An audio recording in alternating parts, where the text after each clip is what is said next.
Hello दोस्तों, आप सभी का हिंदी एग्जाम इजी चैनल में आप सभी का स्वागत है।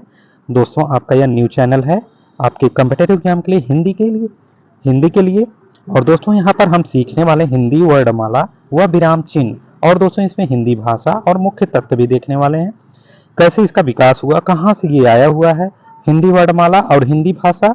और दोस्तों इसमें स्वर और व्यंजन भी देखने वाले हैं।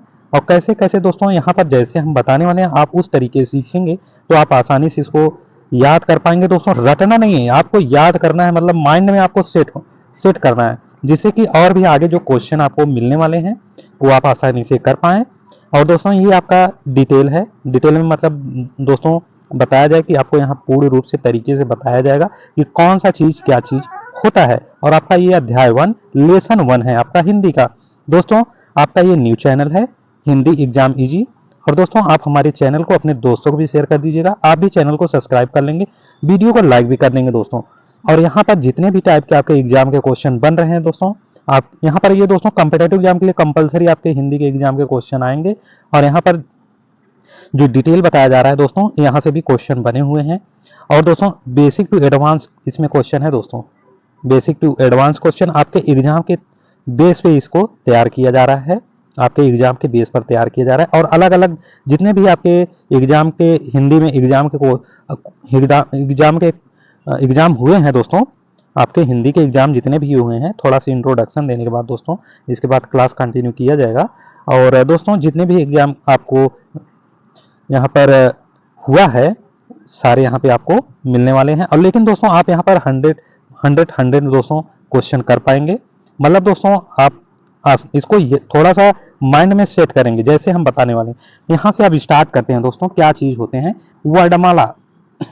वर्णमाला एक दृश्य में थोड़ा सा देखेंगे और इसके बाद मैं बताने वाला हूँ, और हम जो बोल रहे हैं दोस्तों उसको थोड़ा सा ध्यान में रखेंगे। और भी बहुत सारी चीजें ऐसी होती हैं कि इसमें दिया नहीं गया है, मैं अलग से आपको बताने वाला हूँ, प्रोवाइड करने वाला हूँ कि और भी चीजें आप इसको नोट कर लीजिए, क्योंकि आपके एग्जाम में पूछे जा रहे हैं और पूछे जाएंगे भी क्वेश्चन। वो क्वेश्चन आपसे पूछ भी लेगा एग्जामिनर, और एग्जाम में बन भी सकता है। आप चाहे OMR सीट से पेपर दें या आप CBT एग्जाम से क्वेश्चन दें, आप जैसे मन गए वैसे क्वेश्चन दीजिए, आप एग्जाम दीजिए। यहाँ पर उस टाइप के आपके क्वेश्चन बने हैं। और ये आपका डिटेल है दोस्तों, इसके बाद आपको प्रोवाइड किया जाए। ये लगभग दोस्तों आपका एक क्लास में तो कंप्लीट नहीं होगा, मैं और दूसरा क्लास ला दूंगा उसके लिए, उसके आगे का क्वेश्चन जो है उसके बाद आपको क्वेश्चन मिलने वाले हैं। तो यहाँ पर देखिए दोस्तों आपका हिंदी वर्णमाला है, हिंदी वर्णमाला व विराम चिन्ह है, और हिंदी भाषा और इसकी मुख्य तथ्य। तो वर्णमाला आपका क्या होता है, एक दृश्य में देखेंगे, ये वर्ण तालिका बना हुआ है, इसमें आपका स्वर होता है और व्यंजन होता है वर्णमाला में। तो स्वर आपका क्या है, हस्व स्वर एक होता है और एक दीर्घ स्वर होता है। तो हस्व स्वर में 4 होते हैं, अ ई उ ऋषि होता है, और दीर्घ स्वर में आ ई उ ए ओ औ होता है, ये 7 होता है। और दोस्तों व्यंजन, अब व्यंजन के बारे में देखेंगे दोस्तों, व्यंजन में दोस्तों आपका एक स्पर्श व्यंजन होता है, क वर्ग से लेके प वर्ग तक होता है। मतलब दोस्तों क ख ग अंग च छ ज झ ञ ट ठ ड ढ अण त थ द ध न प फ ब भ म तक। दोस्तों ये आपका 5 गुणे 5 करेंगे तो ये 25 होगा, और इसमें 2 और इंक्लूड है, मतलब जुड़ा हुआ है ड और ढ। तो इसको दोस्तों जो स्पर्श व्यंजन आपका है ये 25 क से जो आपका क से लेके प वर्ग तक आपका जो आया हुआ है, तो यहाँ पर दोस्तों आपका ये 25 होगा। और ये ड और ढ जो जुड़ा हुआ है अलग से, ये स्पर्श व्यंजन होते हैं, तो इसको लेकर 27 हो जाएगा। तो अंतस्थ जो व्यंजन होता है आपका, अंतस्थ व्यंजन आपका य र ल व होता है, ये 4 होते हैं। और उसमें व्यंजन तीनों सा होते हैं, बड़ा सा होता है, खटखोट वाला सा होता है, फिर सा होता है और ह होता है, ये उसमें व्यंजन है। तो दोस्तों इसके बारे में भी मैं बहुत अच्छे तरीके से आपको एक व्हाइट पेज पर आपको बताने वाला हूँ लिखकर। और यहाँ पर देखिए दोस्तों आगत, आगत क्या होता है दोस्तों, आगत व्यंजन होता है, आगत व्यंजन होता है, आगत व्यंजन 2 होते हैं, आगत व्यंजन 2 होते हैं। इसको दोस्तों आगत व्यंजन को दोस्तों ना, ये विदेश से ये विदेशी है आगत व्यंजन आपका आगत व्यंजन आपका विदेशी है। और ये आगत व्यंजन ज और फ है। तो दोस्तों ज और फ के नीचे जो बिंदी लगा हुआ है ना, ये नुक्ता है, नुक्ता, ये नुक्ता है। जो नुक्ता के साथ आएगा दोस्तों, जो नुक्ता के साथ आएगा तो ये आगत व्यंजन है, आगत व्यंजन यहाँ पर 2 बताए गए हैं। तो दोस्तों और भी मैं बताने वाला हूँ आगत व्यंजन क्या है, आगत व्यंजन और भी बताएंगे और भी क्या होता है, तो उसको थोड़ा सा आगे देखते हैं अभी। तो पहले संयुक्त व्यंजन देखेंगे। संयुक्त व्यंजन आपका दोस्तों 4 होते हैं, छत्र, ज्ञ और स्र होता है, ये 4 होते हैं।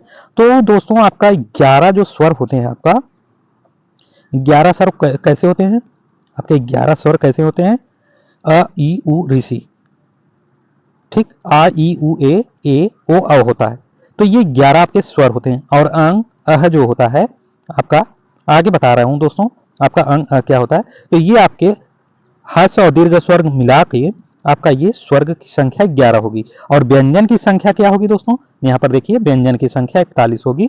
इसको जोड़ने पर, इसको सारे जोड़ने पर 27 4 4 फिर 2 4, इसको जोड़ने पर 41 होगा। तो ये सारे जो आपके वर्णमाला की संख्याएं हो गए ये 52 हो गए। और व्यंजन की संख्या आपकी सॉरी दोस्तों 41 हुई, और स्वर की जो संख्या आपकी 11।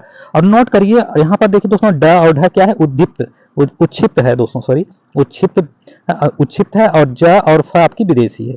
और आइए नेक्स्ट पर, यहाँ पर थोड़ा सा ये वर्ड तालिका में भी देखेंगे। यहाँ पर स्वरों का वर्गीकरण और उच्चारण स्थान बताया गया है कि क्या क्या यहाँ पर उच्चारण के स्थान होते हैं। तो देखिए दोस्तों, अनुनासिक स्वर जो आपका अंग अह होता है, और यहाँ पर अंग अह दिखाया गया है दोस्तों। तो यहाँ पर देखिए दोस्तों, वर्णमाला के नाम पर जो है आपका कंठ होता है, तालव्य होता है, मूर्धन्य होता है और ओष्ठ होता है यहाँ पे। तो इसके बारे में जो थोड़ा सा आपके यहाँ पे प्रोवाइड किया गया है, तो इसके बारे में भी यहाँ पर थोड़ा सा देख लेंगे। इसके आगे मैं बताने वाला हूँ यहाँ पर। और यहाँ पर देखिए स्वरों का वर्गीकरण उच्चारण स्थान के अनुसार में।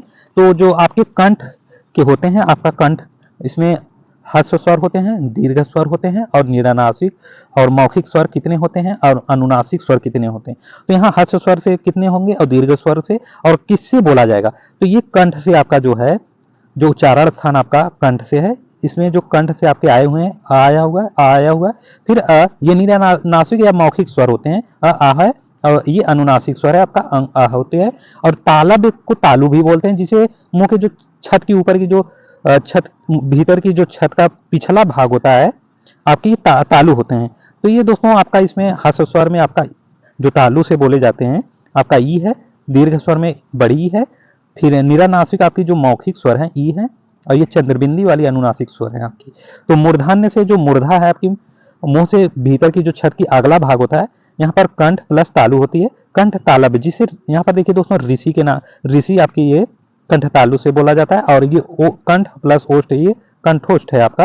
तो यहाँ पर आपके ह्रस्व स्वर में ऋषि हो गया, और दीर्घ स्वर में आपका जो कंठ तालु है ए है, और ओष्ठ से आपका ओ औ है, ठीक है। और ये अब यहाँ पर देखिए दोस्तों, ओष्ठ है, मतलब दोस्तों ओठ होता है, ओष्ठ में 2 और आते हैं, ऊ और छोटा ऊ, बड़ा ऊ। और अब आइए नेक्स्ट पर, यहाँ पर और कुछ देखिए। तो मैं और भी चीजें और बता रहा हूँ आपको, ध्यान पूर्वक हमारी बातों को सुनते जाइए, और यहाँ पर जो बता रहा हूँ उसको देखते जाइए, जिससे कि आपको रटना ना हो। मैं आसान और भी आसान आपको कर दूंगा आगे, अभी और भी आसान करने वाला हूँ, आप अच्छी तरह से समझ पाएंगे। तो यहाँ पर देखिए दोस्तों, सॉरी दोस्तों, हिंदी वर्णमाला जो पुनर्लोकन कर रहे हैं यहाँ पे। तो जिन वर्णों का उच्चारण आप देख रहे हैं दोस्तों, बिना किसी अवरोध के या तथा बिना किसी दूसरे वर्ण के सहायता से होता है, उन्हें क्या कहते हैं, स्वर कहते हैं, ठीक है। यहाँ पर जिन वर्णों का उच्चारण बिना किसी अवरोध के और बिना किसी दूसरे की सहायता से, बिना वर्ण के, मतलब दोस्तों बिना दूसरे वर्ण की सहायता से होता है, उन्हें क्या कहते हैं, स्वर कहते हैं। और जिन स्वरों के उच्चारण में कम समय लगता है, उन्हें क्या कहा जाता है, ह्रस्व स्वर कहा जाता है। जिन स्वरों के उच्चारण में कम समय लगा, तो उन्हें क्या कहते हैं दोस्तों, ह्रस्व स्वर कहते हैं। और जिन उच्चारण में ह्रस्व स्वरों की अधिक समय लगता है, उन्हें क्या कहते हैं, दीर्घ स्वर कहते हैं। तो ह्रस्व स्वर आपका यहाँ पर 4 दिया गया है, अ ई उ ऋषि। और मूल स्वर है आपके, ह्रस्व स्वर 4 होते हैं और मूल स्वर भी 4 होते हैं। कंफ्यूजन उत्पन्न होगा, तो इसलिए आप यहाँ पर देखिए दोस्तों, आ ई उ ऋषि भी यही ह्रस्व स्वर भी होते हैं, मूल स्वर भी होते हैं, आ ई उ ऋषि। तो अब आइए दीर्घ स्वर है। तो दीर्घ स्वर आपका अ ई उ, मतलब दोस्तों सारी चीजें जो बड़े बड़े हैं आपके आने वाले हैं, और सिर्फ आपका ये छोटा ए है। तो दोस्तों आ ई उ ए ऐ ओ आओ, ठीक है, ये आपके दीर्घ स्वर हैं। तो आइए नेक्स्ट पर। तो यहाँ पर व्हाइट पेज में दिया गया है दोस्तों। तो व्हाइट पेज आपका जो आया हुआ था, थोड़ा सा यहाँ पर मैं डिफाइन करने वाला था, तो आप कुछ चीज़ें यहाँ पर इसको देख लीजिए, मैं इसको बता दे रहा हूँ। इसके बाद आपको थोड़ा भाषा के बारे में बता रहा हूँ कि भाषा क्या चीज़ें होती हैं। तो यहाँ पर देखिए दोस्तों, आगत स्वर आपके आ होते हैं और अग्र जो स्वर हैं आपके ई ए ऐ होता है। तो दोस्तों मध्य स्वर आपका अ होता है। मतलब दोस्तों आगत, आगत मतलब आगे की जो आपकी जीवा है, आगे की जो जीवा से बोला जाता है आपका स्वर है आ है, और अग्र स्वर आपके ई ए आए, और मध्य स्वर आपका अ है। तो जो पश्च स्वर है आपका आ उ ओ आ होता है। और संवृत्त स्वर नोट कर लीजिए, संवृत्त स्वर पूछा जाता है दोस्तों, बहुत ज्यादा पूछा जाता है, क्योंकि संवृत्त याद नहीं होता है। और दोस्तों यहाँ पर आपके संवृत्त स्वर आपके ई और ऊ है, और अर्ध संवृत्त स्वर आपका ई, मतलब दोस्तों ये बड़ा ई है और छोटा बड़ा ऊ है संवृत्त स्वर में, और अर्ध संवृत्त स्वर आपकी छोटी बड़ा ऊ, सॉरी दोस्तों छोटा ऊ। और विपरीत है आपका आ ए औ, और अर्ध विपरीत ए अ ओ आ है। और व्यंजनों की जो संख्या आपकी 41 है, और स्पर्श व्यंजनों की संख्या आपकी 27 है, ठीक है। स्पर्श व्यंजनों की जो संख्या आपकी 27 है, और अंतस्थ जो व्यंजनों की संख्या आपके 4 है, और ऊष्म व्यंजनों की संख्या आपके ये भी 4 है। तो आइए अब कुछ भाषा के बारे में देख लेते हैं। तो यहाँ पर देखिए दोस्तों, आपका जो भाषा है कहाँ से आया है, भाषा कहाँ से आया है। यह भाषा दोस्तों आपका संस्कृत सॉरी दोस्तों, संस्कृत की भाषा से धातु से आया हो। मतलब इसको नोट करिए दोस्तों, भाषा कहाँ से आया है, ये संस्कृत भाषा से आया है दोस्तों, संस्कृत की भाषा से, ये भाष्य धातु से आया है। आपका ये भाष्य क्या होता है दोस्तों, भाष्य का अर्थ क्या होता है, नोट करेंगे दोस्तों। भाष्य, भाष्य आपका क्या होता है, भाष्य आपका क्या होता है, इसका अर्थ क्या होता है।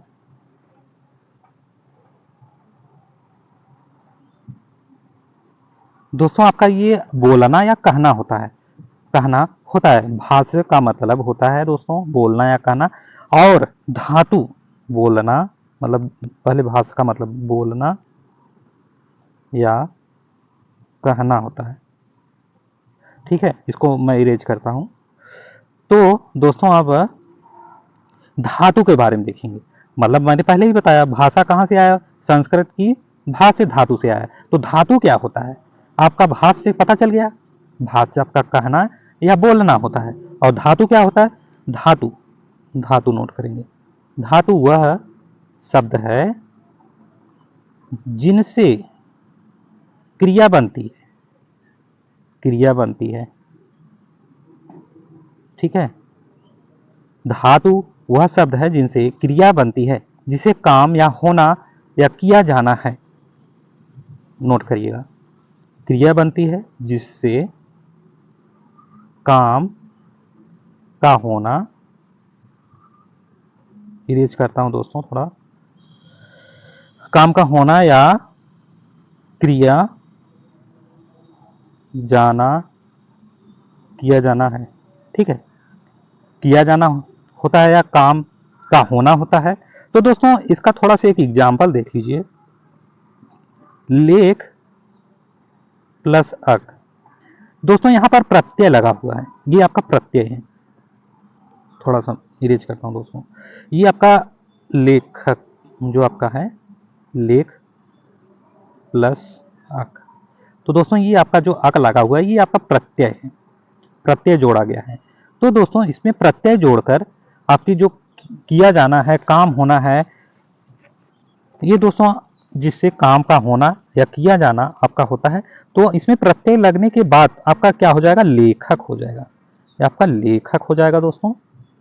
और अब भाषा के बारे में देखेंगे दोस्तों, ये आप यहाँ पर समझ गए। मैं एक बार फिर से इसको बता दे रहा हूँ, भाषा कहाँ से आया है, संस्कृत की भाषा धातु से आया है। और भाषा से आपका क्या होता है, बोलना या कहना होता है। धातु क्या होता है? धातु का अर्थ या शब्द होता है जिससे क्रिया बनती है, जिससे काम का होना या किया जाना, या फिर मतलब दोस्तों एक एग्जाम्पल के तौर पर लेख प्लस अक। अक एक प्रत्यय है, इसमें जोड़ा जाता है लेख में, तो आपका ये जो आपका तो क्या हो जाएगा? लेखक हो जाएगा। तो इस जो इसको पूर्ण कर रहा है, ये जिसको पूर्ण कर रहा है दोस्तों, ये आपके क्रिया बना रही है आपको। ये इस धातु का काम क्रिया को बनाना हो रहा है यहाँ पे। तो अब आइए दोस्तों, भाषा दो प्रकार की होती है। भाषा आपका दो प्रकार का होता है। भाषा दो प्रकार का होता है। एक क्या होता है दोस्तों, नोट कर लीजिएगा दोस्तों, प्रकार का होता है, प्रकार की होती है। पहला दोस्तों आपका मौखिक, दूसरा आपका लिखित होती है। नोट कर लीजिए, मौखिक पहला और दूसरा आपका लिखित होता है। लिखित होता है। अब यह दोस्तों भाषा दो प्रकार आप समझ गए। अब इसमें दोस्तों भाषा परिवार की संख्या कितनी होती है? अब आइए यहां पर, भाषा परिवार की संख्या कितना होता है दोस्तों? 6 होता है। नोट कर लीजिए, कितनी होती है? 6 होती है। तो दोस्तों आपके भाषा जो परिवार हैं, देखिए भाषा आपके दो प्रकार के होते हैं। ये दोस्तों जो भाषा आपको मैं अभी बता रहा हूं ना, इसका जो पूर्ण डिटेल है आपको इसमें प्रोवाइड किया जाएगा, और ये लेटेस्ट है। और भी जो आपके वहां पर डिटेल में दिखाया गया है ना, उसको भी देखने वाले हैं कि उस चीज में क्या चीज है, यहाँ पर लेटेस्ट में क्या चल रहा है, और वहां पर और भी चीजें देखने वाले हैं। तो यहाँ भाषा की भाषा जो परिवार की संख्या होती है 6 होती है। भाषा जो परिवार की आपकी संख्या है 6 है। और भाषा दो प्रकार की होती है, पहला मौखिक और दूसरा लिखित। तो दोस्तों आप देखिए यहाँ पर आपका पहला क्या होता है, भाषा जो परिवार की संख्या में आपकी ये भाषा में आपकी भारोपी परिवार होता है। पहला पहला भारोपी परिवार, भारोपीय परिवार, भारोपी परिवार। इसमें क्या होता है दोस्तों, भारोपी परिवार, और इसकी जो उपशाखा है, उपशाखा है, इसी के दोस्तों भारोपी परिवार, और इसकी जो इसकी जो उपशाखा है भारोपी परिवार की, इसी में भारोपी परिवार में एक उपशाखा होती है। उपशाखा जो है आपका भारोपी परिवार के अंदर ही आता है। ठीक है, इसको मैं इरेज कर रहा हूं दोस्तों। तो यहां पर देखिए दोस्तों, भारोपी परिवार इसकी जो उपशाखा है इसी के अंदर आता है, और ये आपका इंडो आर्यन परिवार होता है। भारोपी परिवार में भारोपी परिवार का जो भारोपीय परिवार का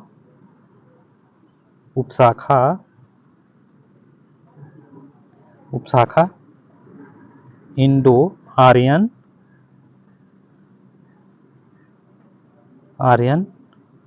परिवार है, इंडो आर्यन परिवार है। तो दोस्तों ये सबसे ज्यादा बोला जाता है। कहां बोला जाता है? इंडिया में।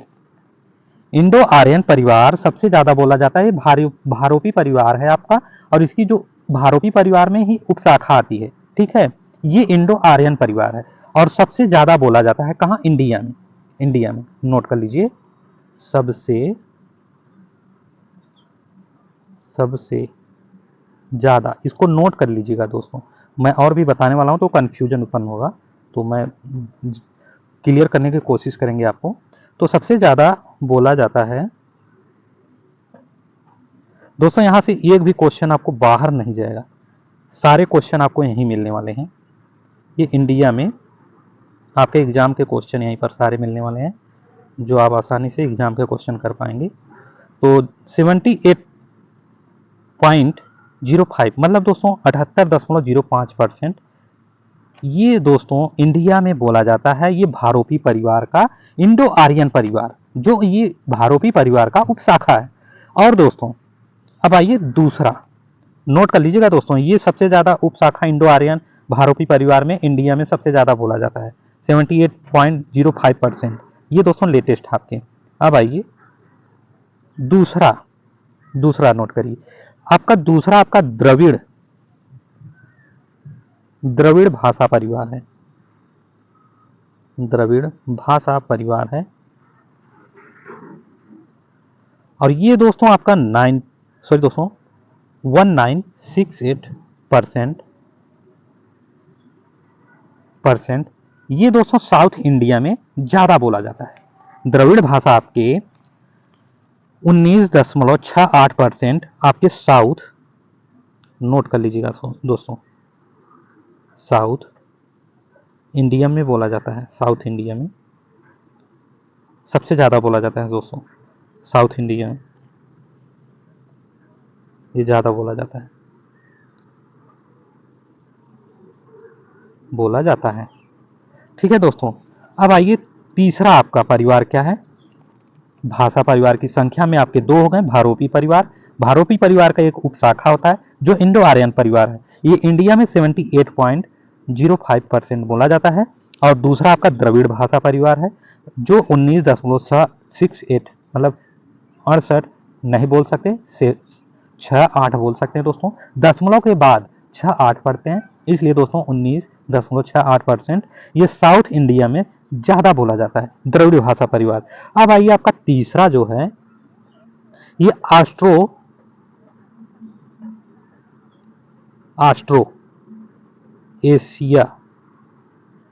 एशियाटिक भाषा होता है, भाषा परिवार होता है ये तीसरा आपका होता है। अब आइए दोस्तों चौथा, यहां पर आइए चौथा, जिसे दोस्तों सीनो तिब्बत के नाम से जानते हैं। सीनो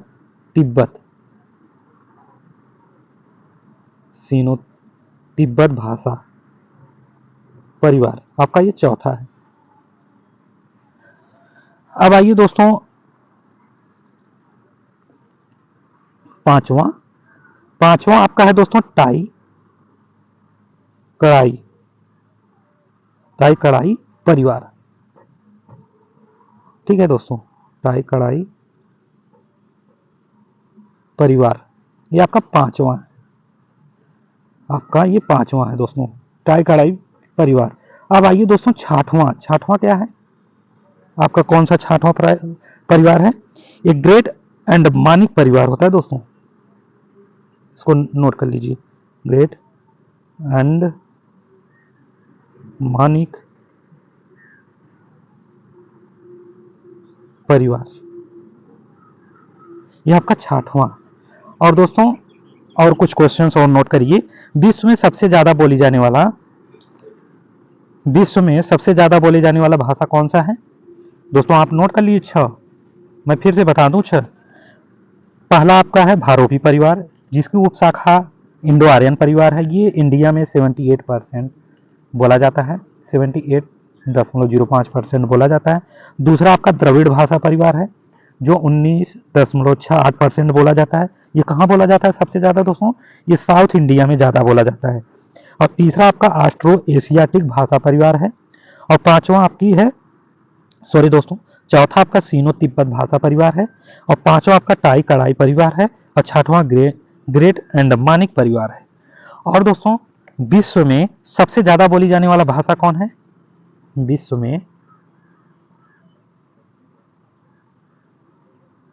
सबसे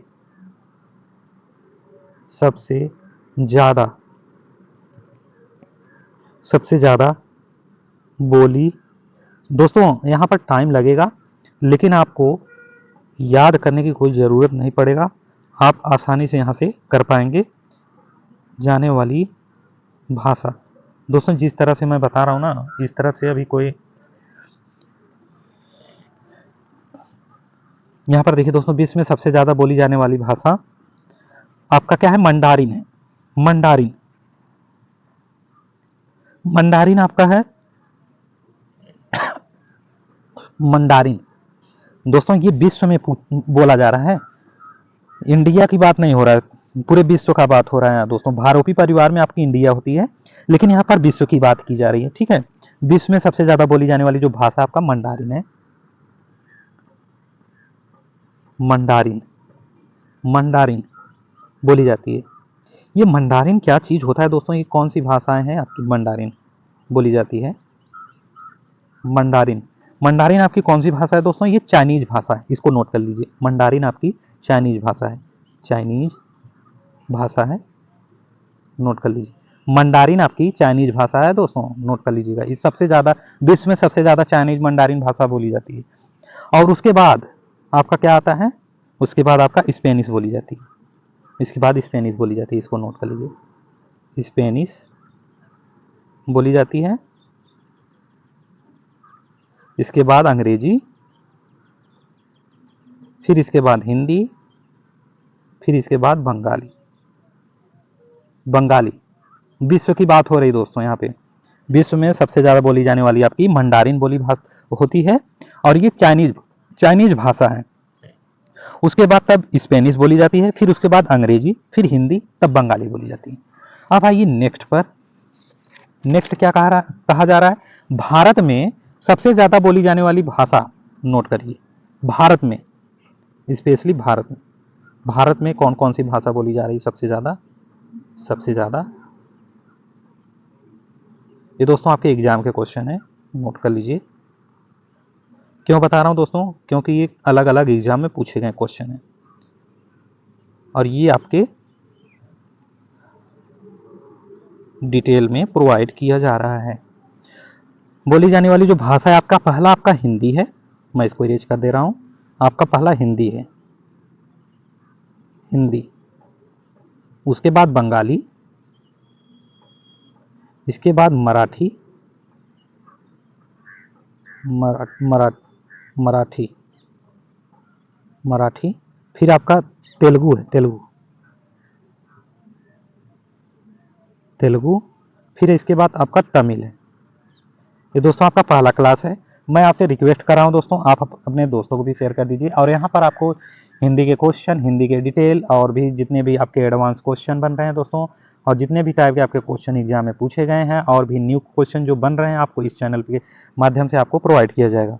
तो यहाँ पर दोस्तों आपका ये हिंदी, जो भारत में सबसे ज़्यादा जो बोली जाने वाली आपकी भाषा है, हिंदी, बंगाली, मराठा या मराठी, तेलुगु, तमिल होता है। और दोस्तों हिंदी का विकास, हिंदी के विकास के बारे में देखेंगे यहाँ पर दोस्तों। इसकी हिंदी का विकास, जो इसकी जननी है, किसको बोली जाती है? हिंदी के जननी को किसको बोला जाता है? हिंदी का विकास का जननी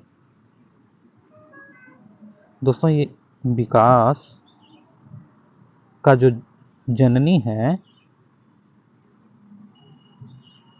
ये दोस्तों संस्कृत भाषा, संस्कृत है आपका, संस्कृत। ये संस्कृत से आया हुआ है दोस्तों। संस्कृत में दो संस्कृत थी, नोट कर लीजिए। संस्कृत में दो संस्कृत थी, इसको नोट करिए। हिंदी भाषा का जो विकास हुआ है, ये इसकी जो जननी है, संस्कृत में दो संस्कृत होती थी। पहला आपका लौकिक है, इसको नोट कर लीजिए। आपका लौकिक है, लौकिक संस्कृत, और दूसरा आपका वैदिक संस्कृत।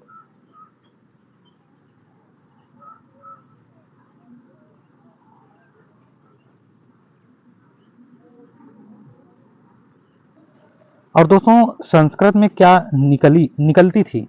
पहली दोस्तों आपके जो संस्कृत से निकला हुआ था, आपका पाली निकला हुआ था, नोट करिए। इसका मतलब सीक्वेंस क्या है इसका? इसका सीक्वेंस संस्कृत, पाली, इसके बाद दोस्तों आपकी प्राकृत या प्राकृतिक या प्राकृति, फिर उसके बाद दोस्तों, इसके बाद आपका आएगा अपभ्रंश। यहीं से आपका दोस्तों टूटा हुआ था, यहीं से आपका टूटा हुआ था और भाषा आया हुआ था। फिर अवहट, अवहट, अवहट, इसके बाद आपका आया हुआ है प्राचीन हिंदी, फिर मानक हिंदी आई हुई थी। तो नोट करिए, मैं इसको इरेज करके बता रहा हूँ दोस्तों। अब आइए दोस्तों, अपभ्रंश के बाद अवहट आएगा, अपभ्रंश के बाद अवहट, इसके बाद आपका प्राचीन हिंदी, फिर इसके बाद आपका मानक हिंदी, मानक हिंदी आई हुई थी दोस्तों। ये इसका डिटेल है। अब आइए थोड़ा सा आगे, यहां तक आप सीख लिए दोस्तों। हाँ, यहाँ तक आप सीख लिए। इसके बाद यहाँ पर आइए दोस्तों, व्यंजनों का वर्गीकरण व उच्चारण स्थान यहाँ पर देखने वाले हैं। इसके बाद दोस्तों आपके जो अपभ्रंश से टूटी हुई भाषाएं थी ना, उस अब ये बताने के बाद आपको मिलने वाले हैं। इसको आपको बताने के बाद आपको मिलने वाले हैं। तो दोस्तों यहाँ पर अब आइए, यहाँ पर आइए, व्यंजनों का जो वर्गीकरण हुआ था यहाँ पर देखिए। पहला क्या है आपका, वर्ण का नाम है, उच्चारण स्थान है, अघोष्ठ अल्प प्राण है, अघोष्ठ महाप्राण, सघोष अल्प प्राण, सघोष महाप्राण, सघोष अल्प प्राण, नासिक। दोस्तों यहाँ पर कुछ चीजें जो दिए हुए हैं ना, इसको आप देख लीजिए। इसके बाद मैं और भी आपको बताने वाला हूँ और भी कैसे क्या चीजें होती हैं। तो यहाँ पर देखिए दोस्तों, कंठ और तालव्य मूर्धन्य, दंत ओष्ठ तालव्य और वर्ष और दंतोष्ठ है, मूर्धन्य है, स्वर तंत्री उच्छित है आपका। तो दोस्तों आपका जो कंठ से आया हुआ है ना, ये आपके कंठ से अघोष और अल्प प्राण और अघोष महाप्राण, सघोष अल्प प्राण, सघोष महाप्राण, सघोष अल्प प्राण, नासिक, ये जो होते हैं दोस्तों ना, इसको मैं बताने वाला हूँ आपको आगे। ये अघोष अल्प प्राण और अघोष महाप्राण क्या होते हैं, और सघोष अल्प प्राण और सघोष महाप्राण क्या होता है, और सघोष अल्प प्राण और नासिक क्या होता है, ये भी आपको आगे बताने वाला हूँ। तो दोस्तों यहाँ पर देखिए, जो कंठ आपके हैं, कंठ, कंठ से आपका क ख ग घ अंग है, और तालब्य से आपका च छ ज, और ये नुक्ता वाला ज, फिर इसके बाद झ इय है। ये जो आपका सघोष अल्प प्राण नासिक से हैं आपके इया, ठीक है। और मूर्धन्य से क्या बोला जाता है, मूर्धन्य, इसको नोट करेंगे दोस्तों। यहाँ पर जो ये चीजें दिखाएंगे ये इंपॉर्टेंट है, क्योंकि मैं इसको आगे भी बताने वाला हूँ आपको, क्योंकि यहाँ पर जो आपको बता दिया गया है तो आपका ये बहुत बढ़िया है। और ये आपके 2 2 4 5, 1 2 3 4 5, देखिए दोस्तों ये 5 का वर्ग बन रहा है यहाँ पे, मैं इसी पे आपको लाने वाला हूँ इसके बाद। तो दोस्तों ये 5 गुणे 5, ये आपका 25 हो गया, ये आपका 25 हो जाएगा। तो और वहाँ पर जो ड और दोस्तों ड और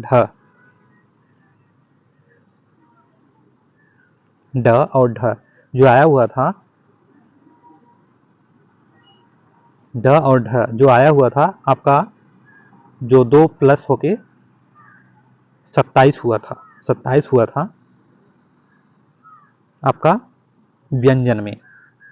तो यहाँ पर देखिए दोस्तों, जो मूर्धन्य है आपका, तालब्य आपका च छ ज, नुक्ता वाला ज, फिर झ इय है। फिर इसके बाद मूर्धन्य से जो मुंह के भीतरी जो छत का अगला भाग होता है, ट ठ ड, फिर ड, ये ढ आपका भी है दोस्तों, देख लीजिए यहाँ पे ढ आया हुआ था, ढ आया हुआ था। तो यहाँ पर जो नीचे लगा हुआ बिंदी, ये आपका नुक्ता है, ये भी आपके एक यहाँ पर देखिए नया आया हुआ है। और फ में भी नुक्ता लगा हुआ है, फ में भी नुक्ता लगा हुआ है। तो ड और ढ अड़, तो ये आपका मूर्धन्य से है। और जो दंत से आपका बोला जाता है त थ द ध न है। नोट करिएगा दोस्तों, ये 5 आप याद कर लीजिएगा, उसके बाद थोड़ा थोड़ा आपका ये नीचे का है। याद करना क्या मतलब दोस्तों, कंठ से आपका क ख ग घ हो गया, तालब्य से आपका च छ ज ढ हो गया, मूर्धन्य मतलब मुंह के भीतर की छत की जो अगला भाग होता है, ट ठ ड ढ हो गया। और दंत से आपका त थ द ध हो गया। और ओष्ठ दोनों ओष्ठों से आपका प फ ब भ म हो गया। और ये दोस्तों फ नीचे जो लगा हुआ है एक बिंदी, आपका ये नुक्ता है फ के नीचे। और दोस्तों अब फिर आइए, इसके नीचे जो तालब्य है आपकी, तालु मुंह के भीतर के जो अगला भाग है आपका, इसमें अघोष महाप्राण में ये आपका 2 होते हैं। अघोष में आपका 1 होता है और सघोष में 1 होता है। तो अघोष में आपका बड़ा सा है और सघोष में यह है। और जो वटस से आपकी जो दंत है, मसूड़ा दंत मूल से जो आपका निकला हुआ है, ये छोटा सा है। फिर इसके बाद अघोष में, और आपका जो सघोष है आपका र और ल है। और दंतोष्ठ आपका जो ऊपर के दांत के जो प्लस निचला ओष्ठ है वो आपका सघोष में वह है। और जो मूर्धन्य है आपका, मूर्धन में अघोष में खटखोट वाला स है, और स्वर तंत्रीय में क्या है आपका ह है, किसमें, सघोष महाप्राण में एक है आपका। उद्दीप्त उच्छिप्त में आपका सघोष अल्प प्राण और सघोष महाप्राण में 2 हैं। ड जो आपके यहाँ पर आए हुए थे, यहाँ पर ड और ढ हैं, ड और ढ हैं। अब आइए नेक्स्ट पर। तो यहाँ पर देखिए दोस्तों, आगत और उग्रित ध्वनि आए हुए हैं। आगत ध्वनि में आपका क स्पर्शी है। आगत में दोस्तों जो ख, ग, ज और फ, ये नुक्ता जिसमें लगा है दोस्तों, आगत ग्रहित ध्वनियां है, आगत ग्रहित ध्वनियां है। नुक्ता लगा है, क स्पर्शी व्यंजन है। क स्पर्शी व्यंजन मतलब दोस्तों क से संबंधित यहाँ पर क, ख, ग तक हुआ है। आगत ये ग्रहित ध्वनियां जो क, ख, ग, घ, यहाँ क, ख, ग, और फिर इसके बाद ज और फ है, ये नुक्ता है और उसमें संघर्षी भी है। और अयोग वाह आपका अनुस्वार है, आपका जो विसर्ग है, विसर्ग आपका लगा हुआ है। अनुस्वार यहाँ पर आपके प्रतीक के माध्यम से आपको प्रदर्शित किया गया है। तो आइए यहाँ पर देखिए दोस्तों,